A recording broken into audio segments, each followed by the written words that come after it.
চীনের দক্ষিণাঞ্চলীয় দ্বীপ প্রদেশ হাইনানে ২৬ থেকে ২৯ মার্চ অনুষ্ঠিত বোয়াও ফোরাম ফর এশিয়া ২০২৫-এর বার্ষিক সম্মেলনে যোগ দেন ডক্টর ইউনূস। এরপর তিনি বেইজিং সফর করেন, যা প্রধান উপদেষ্টা হিসেবে দায়িত্ব গ্রহণের পর তার প্রথম সফর এই শহরে। সে সময় চীনের এক গণমাধ্যম ডক্টর ইউনূসের এক সাক্ষাৎকার নেয়, যেটি শনিবার প্রকাশ করেছে সংবাদ মাধ্যম CGTN।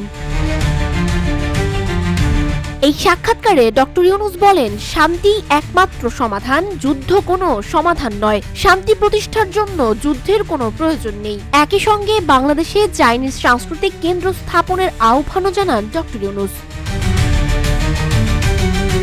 সাক্ষাৎকারে প্রধান উপদেষ্টা বাংলাদেশে চীনের বিনিয়োগ এবং শিল্প কারখানা হস্তান্তর করার আহ্বান জানান। তিনি বলেন, এতে বাংলাদেশ সহ এই অঞ্চলের ভূমি পরিবেষ্টিত দেশ উপকৃত হবে। স্বল্পোন্নত দেশ থেকে উন্নয়নশীল দেশে উত্তরণের পথে আছে বাংলাদেশ। এজন্য দেশকে এগিয়ে নিতে সবার সহযোগিতা চান প্রধান উপদেষ্টা।